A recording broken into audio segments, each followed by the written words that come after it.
So today we're diving into a really fascinating puzzle from the world of philosophy, the mystery of something called Greg Gorchic's logic. We're going to put on our detective hats and figure out just what makes this whole system so special. Right? It's a great question.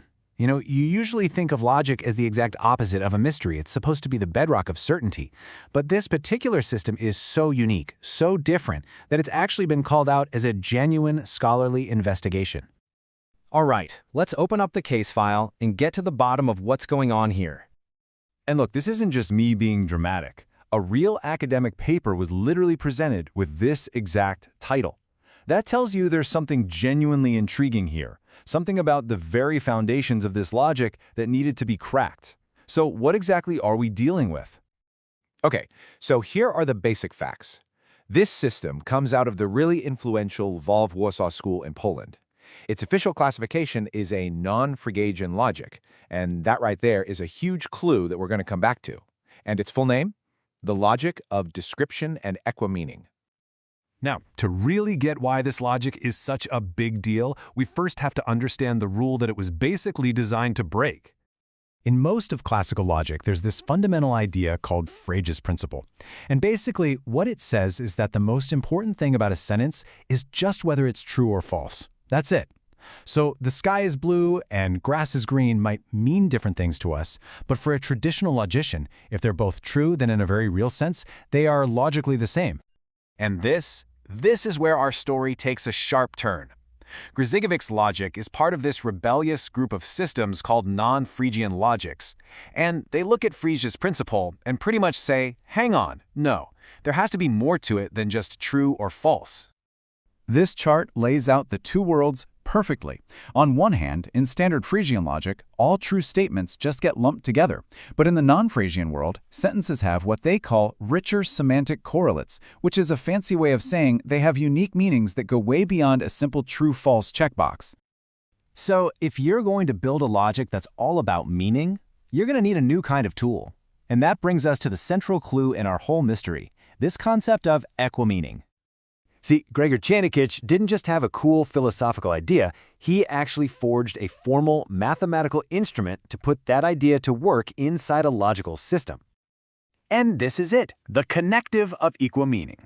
Think about the logical connectives you already know, like and, or if-then. Well, Greg Gorchic invented a brand new one that asks a totally different question. Do these two sentences actually mean the same thing?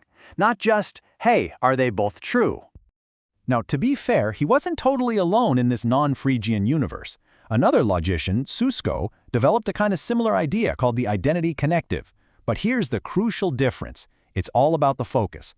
Susko was more concerned with what sentences refer to out in the world, while Greg Gorchic was laser-focused on the quest for meaning itself. Okay, we've got the background, we have the main clue. Now it is time to put it all together and finally solve this puzzle. What was the motive here? I mean, why go to all the trouble of inventing a brand new logic and a whole new connective? And the answer, it turns out, is deeply philosophical. Gorchic wasn't just trying to solve some technical, nerdy problem. He was trying to build a formal language that could actually get its hands around the concept of meaning. And this breaks down his process just perfectly. First, he spotted the problem. Standard logic is totally blind to meaning. So he invented the tool, that connective of equimeaning. And the outcome? A whole new logic that can actually tell the difference between two truths, like 2 + 2 = 4, and Warsaw is the capital of Poland. They are both true, absolutely, but they definitely do not mean the same thing. So, we've solved the mystery of what this logic is and why it was created. But what about its impact? Let's zoom out and look at the bigger picture. Well, solving this little mystery has some really big implications. This whole approach gives us new ways to think about the foundations of mathematics and science. It helps create a single framework where we can compare all sorts of different logics to each other. Modal, three-valued, intuitionistic, you name it. It essentially helps us draw a comprehensive map of the entire logical universe. So the real takeaway here is that Greg Gorchic's logic isn't just some obscure curiosity. It's actually a powerful key that helps us unlock and understand the relationships between a whole bunch of different systems of thought.